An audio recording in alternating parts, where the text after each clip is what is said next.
Again, another week, another opportunity for our football team. Obviously, playing against a good Tennessee team.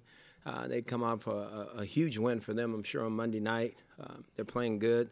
Quarterback's playing good, distributing the ball around. They got three guys that have over 20-plus catches, and they're good players.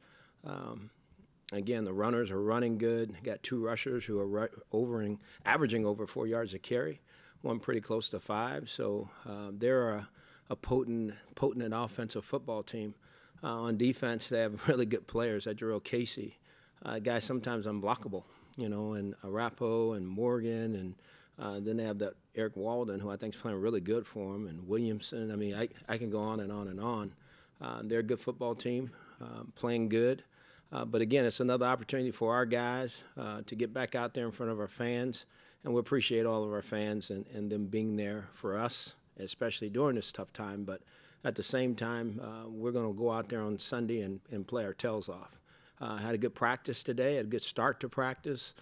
Guys' spirits are high. They're excited about playing, and we're going to go and see if we can play better than what we have. So to a man, we know we need to do that and do it better in all areas, continue to coach better, play better, prepare better, and then have it manifest itself on Sunday when the game comes. So our guys are doing that. As far as injuries are concerned, Burgess' knee, I think he still has a knee, and we'll see where he is as we go throughout the week. Peppers has a toe. He wasn't able to practice today. We'll see how that progresses throughout the week. We hope both of those young men can make it back this weekend, but that's kind of where we are. Outside of that, there's nothing else really to report. So we're a pretty healthy football team. We just got to continue to work, put our heads down, and keep getting better. The first thing that Deshaun said to us today was that the benching also sparked some competitive juices for him. And I know that wasn't the intent of sitting him, but is that a good byproduct, though, that that there's some of that fight there as well? Oh, absolutely. When you don't get to play, a lot of things happen, and especially when it's something you want really bad. But again, like you said, there was a lot of things I was trying to accomplish in that. That wasn't one of them. But I think it is a byproduct of that situation. And so hopefully there's a lot of lessons learned, and he'll grow from it and come out and play as well as I think he can. Why is just 1 week on the sideline going to make him a better quarterback? I think, again, sometimes that's what it takes. I mean, I think sometimes people think it takes 3 weeks, 4 weeks. I'm not in that school of thought. I think if a guy can learn the lessons and if he can regurgitate it back to me, in conversation and in work, and me seeing those things change, then hopefully lessons learned. I mean, everybody's different. Some people it takes longer, some people it doesn't. Deshaun, as I said to you guys before, I didn't know how long it was going to take. I just know he was going to play again. I told all of you that. Well, he's playing this week, and I'm looking forward to watching him play. Hopefully the lessons are learned, and we'll grow from there. You expect him to be the guy moving forward, Hue, the rest? I'm not going to say the rest of the season, but I know he's the guy right now. I mean, I hope he is. I hope there's no more, times that we got to take him out and let him reset himself. Again, I'm going to say it again. We're talking about a young quarterback who's 21 years old, who's learned the National Football League, and he's wearing a lot of different hats. And I thought it was the right thing to do. As a matter of fact, I know it was the right thing to do a week ago. And I think we'll be better for it. I think he'll be better for it. And hopefully we'll see the growth from him taking a week off last week. What was your thinking with Cody moving up? My thinking with Cody was because obviously Kevin, is on the injury report, has some ribs. And again, I think Kevin's fought his tail off last week. Obviously didn't go as well as he would like or I would like. But I think I've also said to all of you that Cody would get a shot at some point. And so I'm going to stick Cody in there as a backup quarterback this week and go from there. Have the ribs, would you stay it too, or is it kind of the ribs? Well, I think the ribs obviously led into my decision. I just think this was a decision I made, which I think it was best, as we start to head into week 7. Njoku didn't play as much last week. Was there a reason for that? And just can you speak on his overall development? Yeah, he played. He didn't play the number of snaps he played the weeks before, but he's played quite a bit. We missed him, 3 or 4 times in this game. So that was disappointing. We had some special things for him in the game. we wasn't able to get it to him. Those things happen, But no, I like where David's headed. David's done some really good things. We need to get him the ball more. That's something we'll continue to concentrate on as a staff for his growth. I think he's starting to block better. I think he's starting to prepare better. He understands how he fits in the National Football League, and he's just got to keep growing that way. In the event that Cody does have to go into the game, what kind of growth did you see from him from last year to this year in camp and practices? Well, again, I think, obviously in camp there were some things that he was definitely doing better.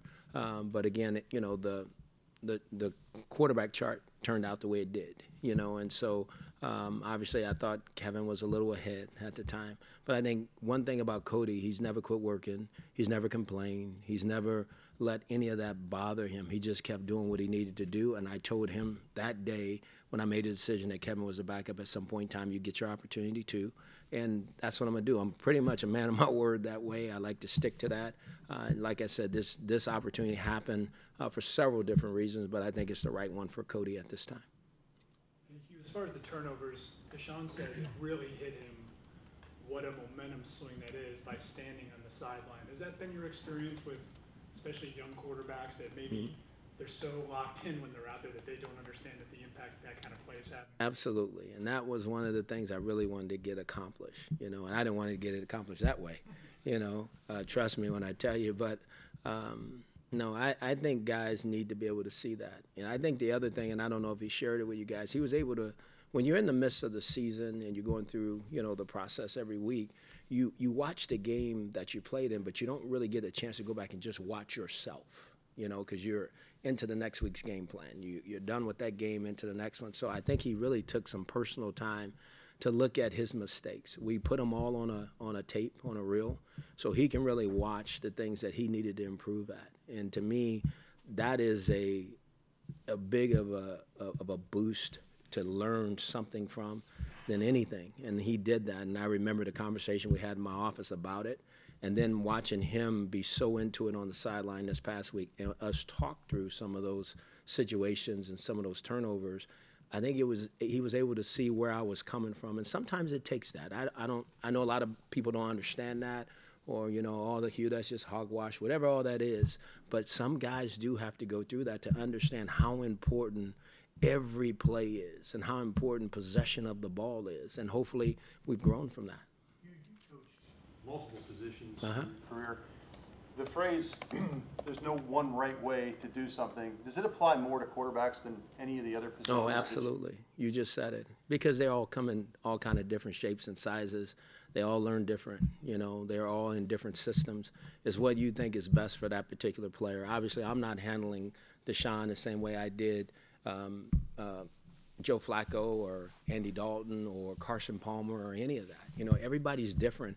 And my job is to try to find the best way to get them to play as well as they can play. And that's, you said it. I mean, it is different for every guy. It's not a cookie cutter thing, just do this and it works. It's not like that.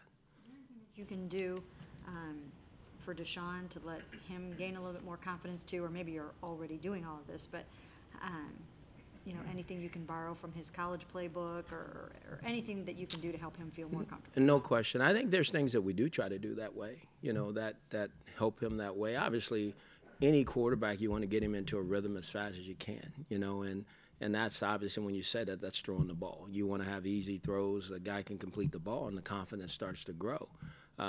We've been, sometimes that doesn't happen that way, for whatever the reasons are, that's what it's been, and that's disappointing because that's the goal. Our goal is to be quarterback friendly and have him go out and feel really good about what he's doing, and their confidence start to go, and you look up and they're 13 or 14 and, however many yards and a touchdown or two.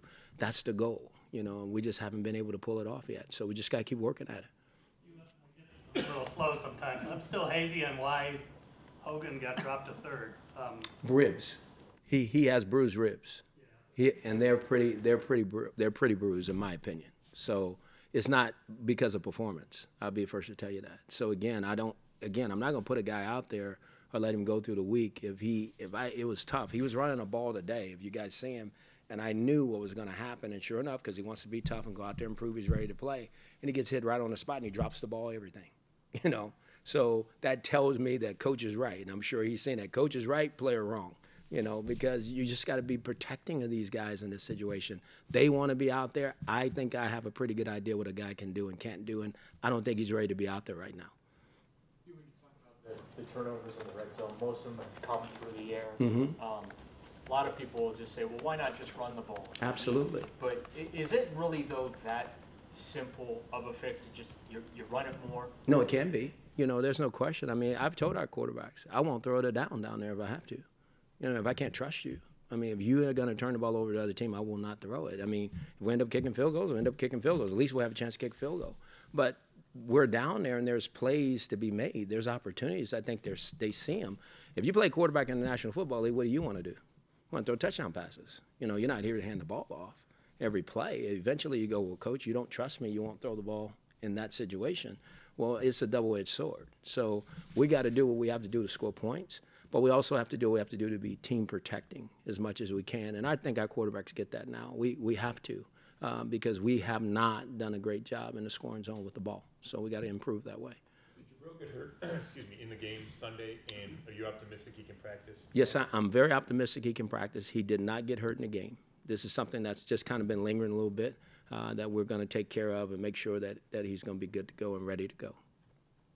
What makes you talk about those stats for their running backs? What makes that running game so good for Houston? Their front, their offensive line, the threat of the quarterback, you know, because he also runs with the ball. You know, you got to defend all 11 guys out there. You know, their blockers are good. They pull. They have a lot of different schemes. They do a lot of different things. It's not just line up and run power football. They're all over the place offensively, which is good.